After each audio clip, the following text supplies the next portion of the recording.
آلہ وصحبہ اجمعین اما بعد۔ ہم اور آپ جس چیز کے تعلق سے پڑھ رہے تھے وہ دابۃ الارض، ایک قسم کا جانور چلنے والا، اس کے تعلق سے گفتگو ہو رہی تھی۔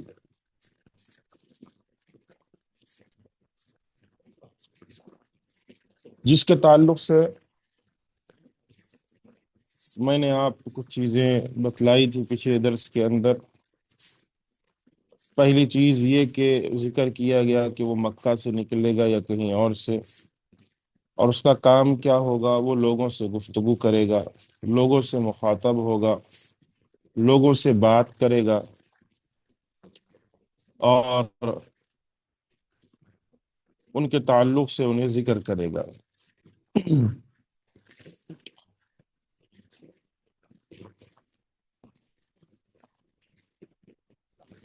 اسی کے ساتھ احادیث بھی ہم نے دیکھی۔ سب سے پہلی حدیث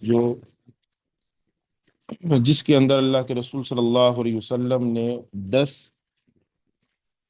علامت قیامت کا ذکر کیا،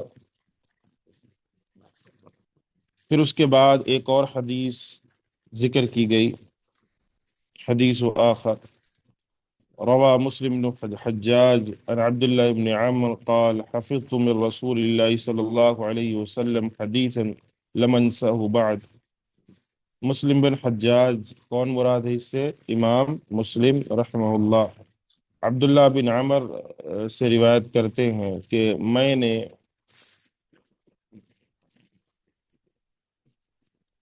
رسول اللہ صلی اللہ علیہ وسلم سے ایک حدیث یاد کی جس کو ابھی تک نہیں بھولا ہوں۔ وہ حدیث کیا ہے؟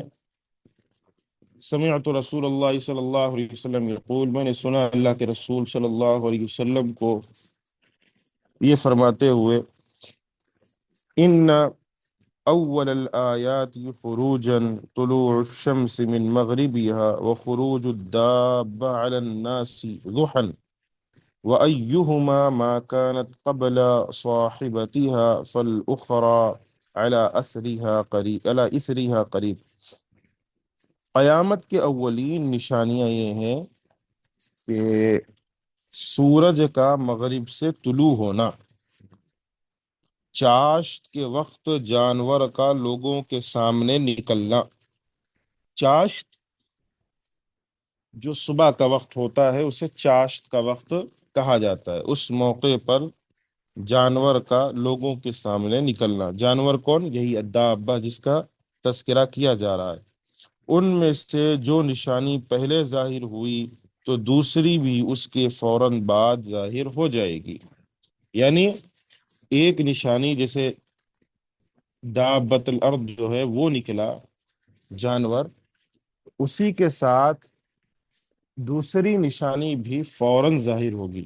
اسی لیے یہ 10 نشانیاں ہیں قیامت کے قریب، جو بڑی نشانیاں ہیں، یہ جب آئیں گی یکے بعد دیگر آنے لگیں گی، یہ رکیں گی نہیں۔ ایسا نہیں ہوگا کہ ایک کے بعد دوسری جو ہے کچھ 50 60 سال 70 80 سال 100 سال کے بعد آئیں گی، نہیں، ایک کے بعد دوسری لگاتار آتے رہیں گی آتے رہیں گی، کیونکہ قرب قیامت کی نشانی پتہ لگ جائے گی کہ اب قیامت بالکل قریب ہے۔ حدیث آخر، دوسری حدیث اور روا مسلم فی صحیح عن ابی ہریرہ رضی اللہ عنہ ان رسول اللہ صلی اللہ علیہ وسلم قال بادروا بالاعمال ستا طلوع الشمس من مغربها والدخان والدجال والدابة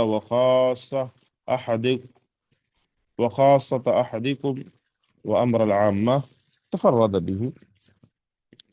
کہ امام مسلم نے اپنی صحیح میں ابو ہریرہ سے روایت کیا ہے کہ رسول اللہ صلی اللہ علیہ وسلم نے ارشاد فرمایا، 6 باتوں کے ظاہر ہونے سے پہلے پہلے جلدی سے نیک عمل کر لو، یعنی بادرو جلدی کر لو، بالاعمال ستہ 6 چیزوں کی ظاہر ہونے سے پہلے پہلے۔ وہ کون سے ہیں؟ وہ 6 باتیں ہیں کہ سورج کا مغرب سے طلوع ہونا، دوسرا دھواں تیسرا دجال، چوتھا جانور جو دابہ ہے، پانچواں موت، اور چھٹی چیز قیامت ہے۔ امام مسلم ہی نے اسے بیان کیا ہے، امام بخاری نے نہیں کیا۔ تفرد بھی کا مطلب ہوتا ہے کہ امام مسلم رحمہ اللہ اس معاملے میں اکیلے ہیں، متفق علیہ روایت یہ نہیں ہے۔ تو معلوم یہ چلا کہ اس کے اندر بھی دابہ کا ذکر ہے، اللہ کے رسول صلی اللہ علیہ وسلم نے ذکر کیا۔ تو پتہ یہ چلا کہ یہ ایک جانور نکلے گا۔ اس جانور کو آپ کسی اور چیز سے ملا دینا کہ دیکھو یہ فلاں چیز بات کر رہی ہے نا، تو یہ اس کے مقابل میں نہیں، یہ ساری چیزیں بے بنیاد ہے۔ اللہ کے نبی نے جانور کہا تو جانور ہی ہوگا وہ، کوئی دوسرا، کیونکہ واضح ایک حدیث کے بجائے تین تین چار چار احادیث میں اللہ کے رسول صلی اللہ علیہ وسلم اس بات کو ذکر کر رہے ہیں، اور کوئی شخص کہے کہ نہیں جانور نہیں ہوگا تو یہ بے بنیاد ہے۔ حدیث وافر، اور ایک حدیث ہے، روا ابو داود الطیالسی عن ابی ہریرہ رضی اللہ عنہ قال قال رسول اللہ صلی اللہ علیہ وسلم، ابو داود طیالسی رحمہ اللہ نے ابو ہریرہ سے روایت کیا کہ رسول اللہ صلی اللہ علیہ وسلم نے ارشاد فرمایا، تخرج دابۃ الارض معها عصا موسیٰ وخاتم سلیمان تختم انف الکافر بالعصا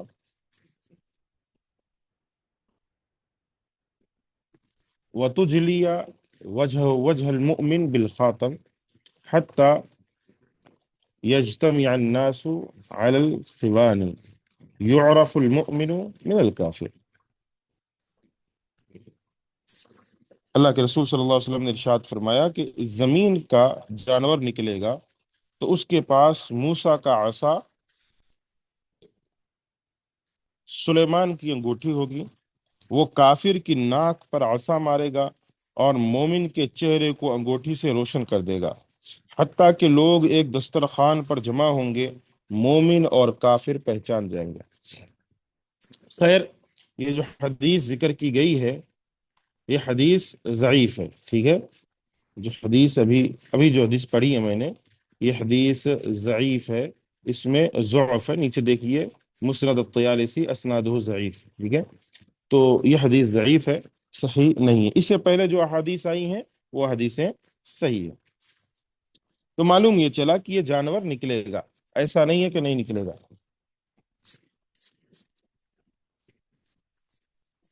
ہمارا کام ماننا ہے، اور دنیا والے جو بھی بولیں کہ اس سے مراد فلاں ہے فلاں ہے، ہم اس کا انکار کرتے ہیں، کیونکہ یہ چیز کبھی بھی حقیقت نہیں ہو سکتی کہ اس سے مراد اللہ کے نبی نے کسی اور چیز کو لیا۔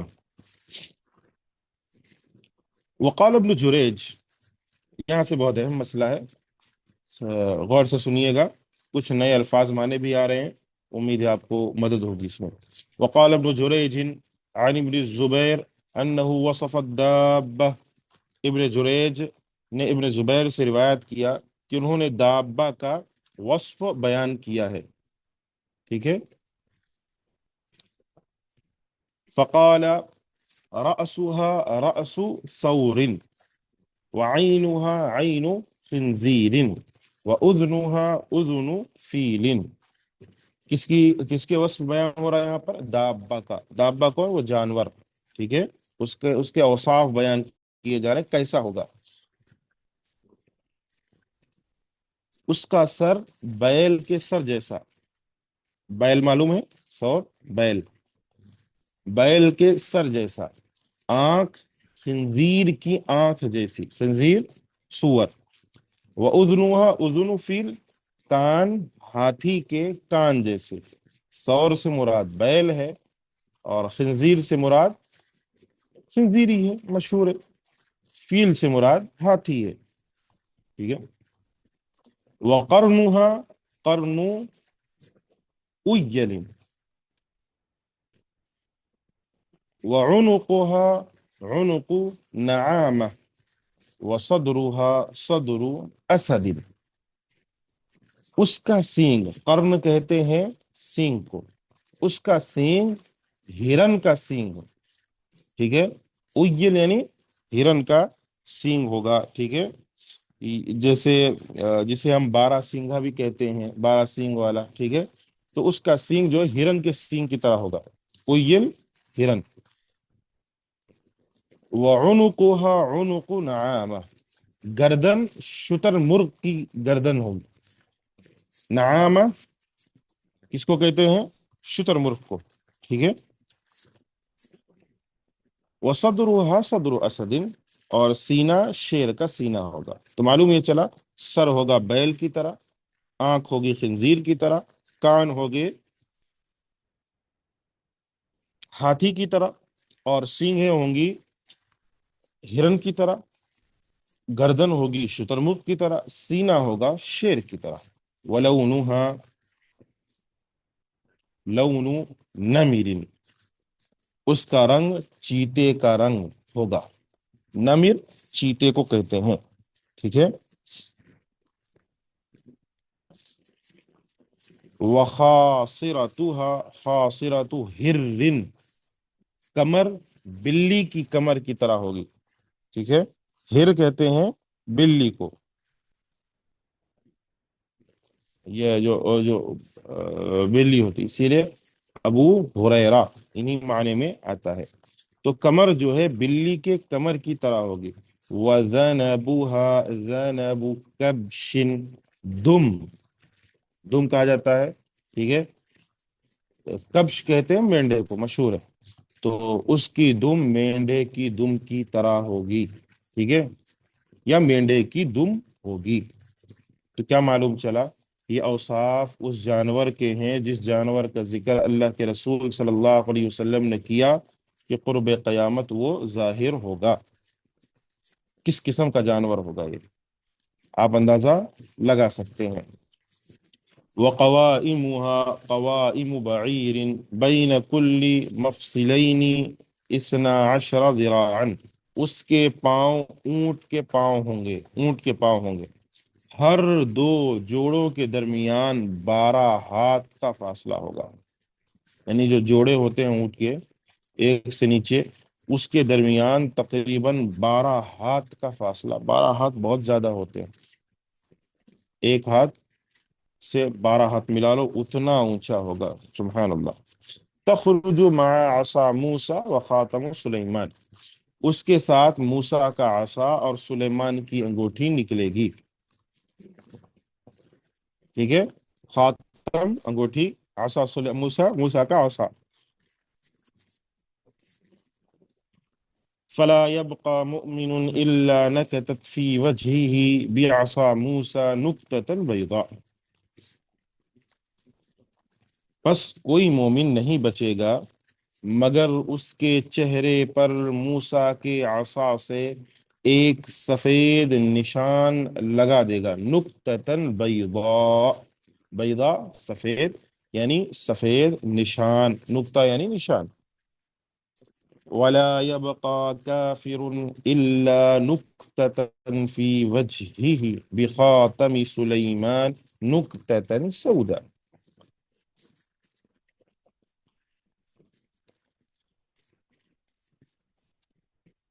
اور کوئی کافر نہیں بچے گا مگر اس کے چہرے پر سلیمان کی انگوٹھی سے ایک سیاہ نشان لگا دے گا.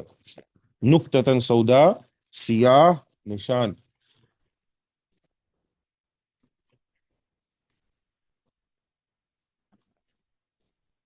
فتفشو تلك النکتہ حتی یسود بها وجہہ، پس وہ صفحے، ٹھیک ہے،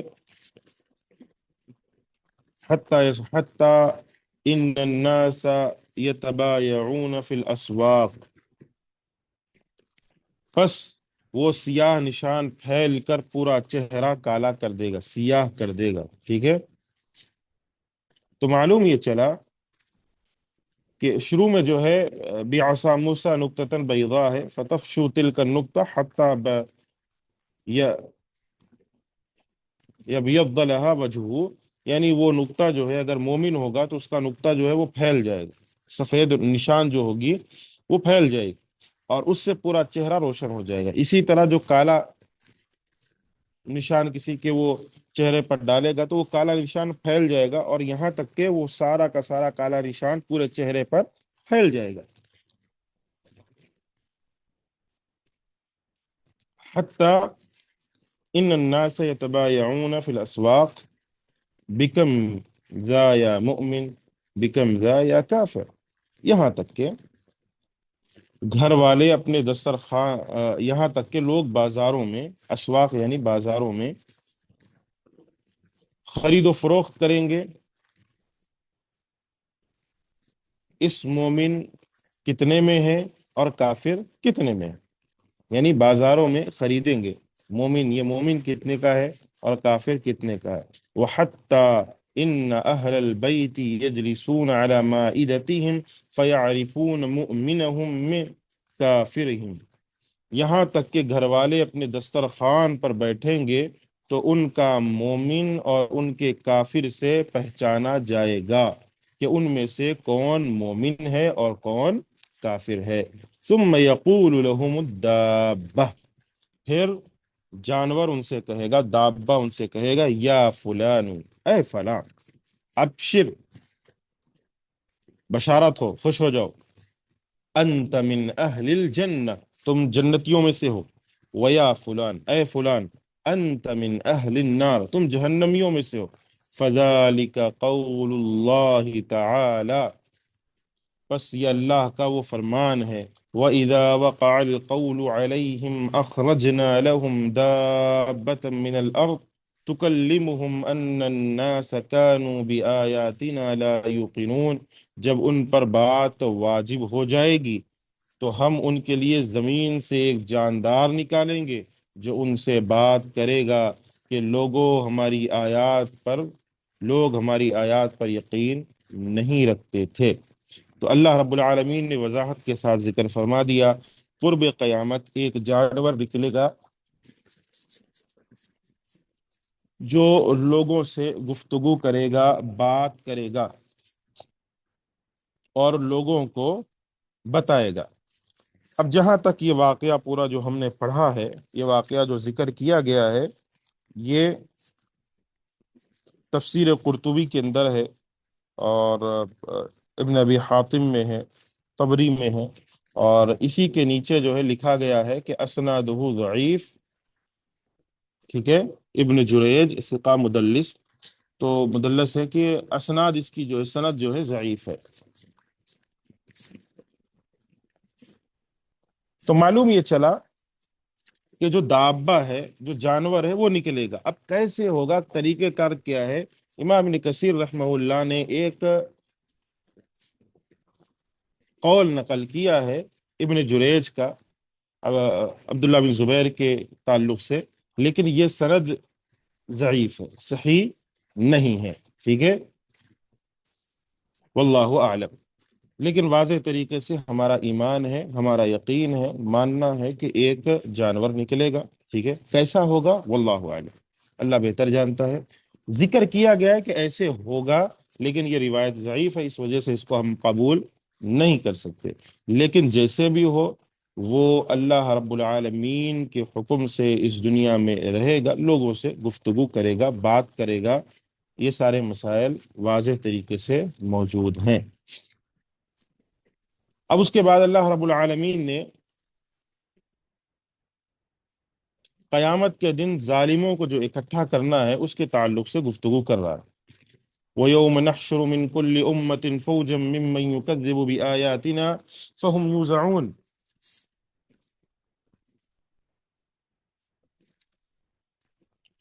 کہ جس دن ہم ہر امت میں سے ایک گروہ اکٹھا کریں گے جو ہماری آیات کو جھٹلاتے تھے، پھر ان کی درجہ بندی کی جائے گی، ٹھیک ہے، درجہ بندی کی جائے گی۔ حتی اذا جاءوا قال اکذبتم بآیاتی ولم تحیطوا بها علما ام ماذا کنتم تعملون، حتیٰ کہ جب وہ سب میدان محشر میں آ پہنچیں گے تو اللہ فرمائے گا، کیا تم نے میری آیات کو جھٹلایا تھا جب کہ تم نے علم سے ان کا احاطہ نہ کیا تھا، یا تم کیا کرتے رہے تھے، ٹھیک ہے، اما ذا کنتم تعملون ووقع القول علیہم بما ظلموا فهم لا ينطقون، ان کے ظلم کی وجہ سے ان پر بات پوری ہو جائے گی، یعنی عذاب آ جائے گا، بات پوری ہو جائے گی، تو وہ کچھ بھی نہیں بول سکیں گے۔ الم یرو انا جعلنا اللیل لیسکنوا فیہ والنہار مبصرا ان فی ذلک لآیات لقوم یؤمنون۔ کیا انہوں نے نہیں دیکھا کہ ہم نے رات بنائی تاکہ وہ اس میں آرام و سکون کریں، اور دن کو روشن بنایا؟ بلا شبہ اس میں لوگوں کے لیے نشانیاں ہیں جو ایمان لاتے ہیں۔ اللہ رب العالمین کا طریقہ ہے، کتنے پیارے انداز سے اللہ سمجھاتا ہے۔ قرآن مجید جب پڑھتے ہیں تو احساس ہوتا ہے کہ اللہ پہلے سمجھا رہا ہے، پہلے بتا رہا ہے کہ ظالموں کا یہ ہوگا، یہ ہوگا، یہ ہوگا، آخر میں اللہ رب العالمین نے کہا کہ کیوں دیکھ نہیں رہے وہ لوگ کہ رات کو ان کے لیے آرام کے لیے بنایا، دن جو ہے ان کے روشن بنایا، واضح بنایا، تاکہ دن میں وہ اپنا کام کاج کر سکے۔ یہ سب دیکھنے کے باوجود ایمان نہیں لا رہے ہیں، عجیب سی بات ہے۔ تو اللہ رب العالمین اس کی طرف توجہ دلا رہا ہے۔ یقول تعالی مخبرا عن یوم القیامہ وحشر الظالمین، اللہ تعالیٰ قیامت کے دن اور ظالموں کو اکٹھا ہونے کی خبر دیتا ہے۔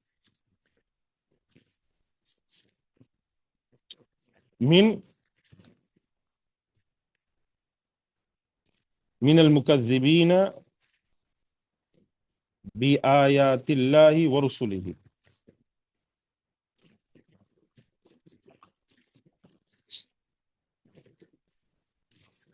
اللہ کی آیات اور رسولوں کو جھٹلانے والوں کو اللہ عز و جل کے سامنے الی بین یدی اللہ عز و جل، اللہ رب العالمین کے سامنے لایا جائے گا، لیسألہم عما فعلوہ فی الدار الدنیا، تاکہ انہیں دنیا میں کیے گئے اعمال کے بارے میں پوچھا جائے، ٹھیک ہے،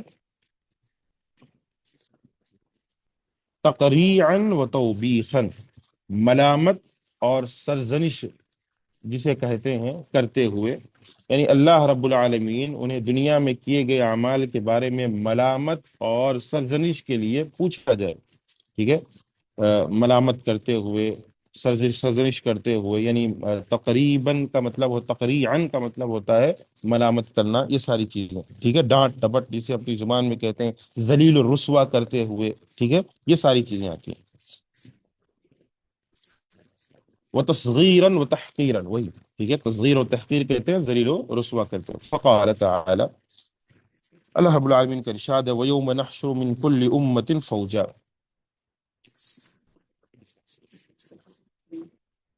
کہ جس دن ہم ہر امت میں سے ایک گروہ جمع کریں گے، یعنی من کل قوم وقرن فوجا ای جماعہ، فوج سے مراد کیا ہے؟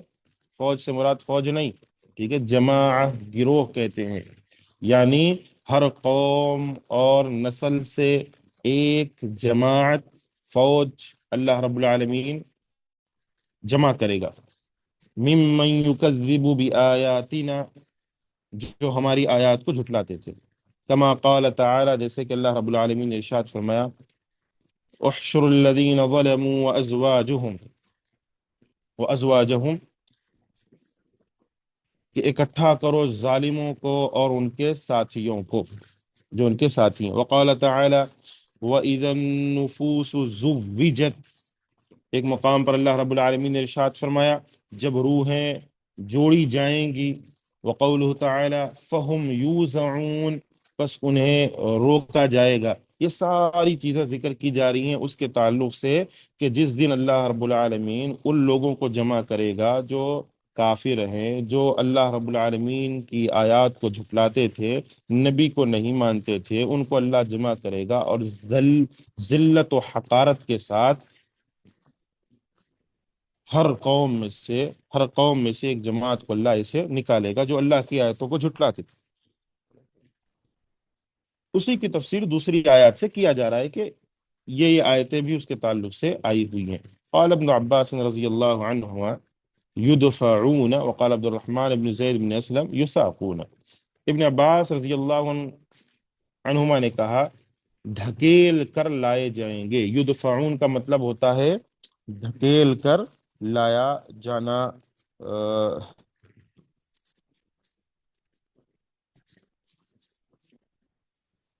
یا پھر یدفعون کا ایک مطلب ہوتا ہے کہ روک دیے جانا، ٹھیک ہے، یعنی ان کو روک دیا جائے گا۔ عبد الرحمن بن اسلم کا قول ہے کہ اس کا معنی یہ ہے کہ انہیں ہانکا جائے گا۔ یساقون مطلب ہوتا ہے ہانکنا ہے، جیسے جانور وغیرہ ہانکے جاتے ہیں، آپ نے کبھی دیکھا ہوگا جانوروں کو جمع کرنے سے پہلے ہاتھ میں جو ہے لکڑی لے کر ایک چرواہا جو ہے جانوروں کو ہانکتا ہے تاکہ وہ اپنی مقام پر پہنچ سکے، تو انہیں ہانکا جائے گا۔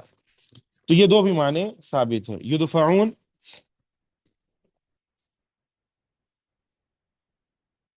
یا پھر یساقون، ٹھیک ہے، دونوں معنی آتے ہیں کہ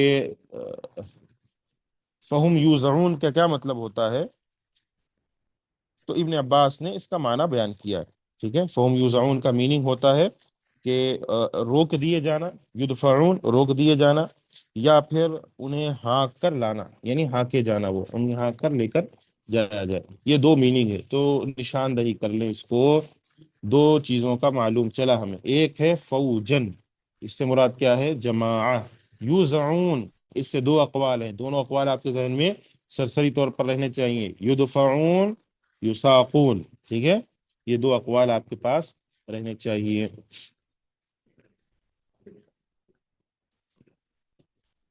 حتی اذا جاءوا، یہاں تک کہ جب آئیں گے، یہاں تک کہ جب وہ آئیں گے، کون آئیں گے؟ وہ لوگ جن کا ذکر اللہ تبارک و تعالی نے کیا۔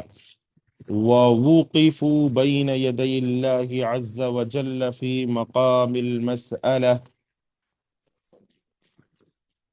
فی مقام المساءلہ، ہاں، یہاں تک کہ جب آئیں گے اللہ عز و جل کے سامنے پوچھ گچھ کی جگہ کھڑے کیے جائیں گے، یعنی اس جگہ پر اللہ رب العالمین کے سامنے کھڑے کیے جائیں گے جہاں ان سے سوال و جواب ہوگا، ٹھیک ہے، مساءلہ کا مطلب ہوتا ہے وہ مقام جہاں سوال و جواب کیا جاتا ہے۔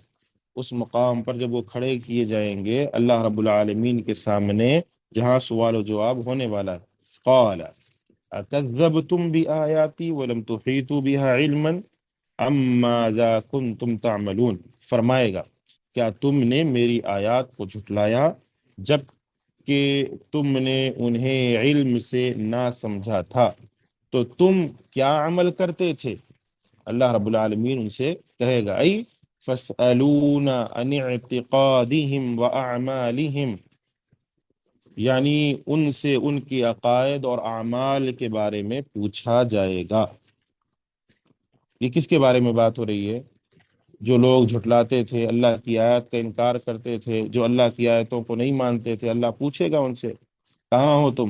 آؤ ذرا بتاؤ، تمہارے پاس علم نہیں تھا اس کے باوجود تم لوگ یہ جو عمل کرتے تھے، یہ کیا، یہ جو عقیدہ اپناتے تھے، ذرا بتاؤ عقیدہ ہے کیا یہ، ٹھیک ہے، یہ جو اعمال تم نے کیے اس اعمال کے تعلق سے بتاؤ۔ فَلَمَّا لَمْ يَكُونُوا مِنْ أَهْلِ السَّعَادَةِ وَكَانُوا كَمَا قَالَ اللَّهُ تَعَالَى، بس چونکہ وہ سعادت والوں میں سے نہ تھے، سعادت یعنی جو اچھے لوگ ہوتے ہیں، اہل سعادت جسے کہا جاتا ہے، ان میں نہیں تھے، تو ایسے تھے جیسے اللہ نے ان کے بارے میں فرمایا، فلا صدق ولا صلی ولکن کذب وتولی، نہ اس نے تصدیق کی نہ نماز پڑھی بلکہ جھٹلایا اور منہ پھیرا، یعنی وہ لوگ نیکوکاروں میں سے نہیں تھے، بلکہ کن میں سے تھے؟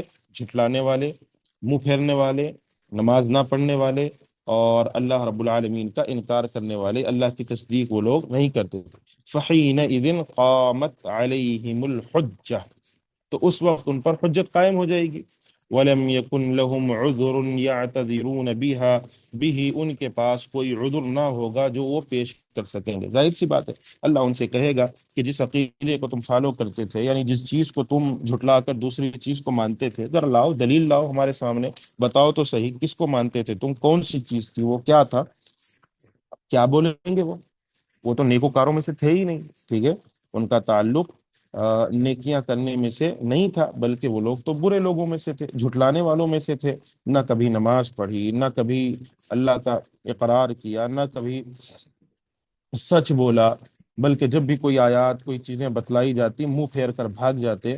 تو اللہ رب العالمین کے سامنے اب کوئی عذر ان کے پاس نہیں ہے، کوئی ایسا عذر کہ جس کے ذریعے سے وہ بولیں گے کہ یہ اللہ نہیں کچھ نہیں۔ کما قال تعالی، جیسے اللہ رب العالمین نے ارشاد فرمایا، ھذا یوم لا ینطقون ولا يؤذن لهم فيعتذرون، کہ یہ وہ دن ہے جب وہ بول نہیں سکیں گے اور نہ انہیں اجازت دی جائے گی عذر پیش کریں۔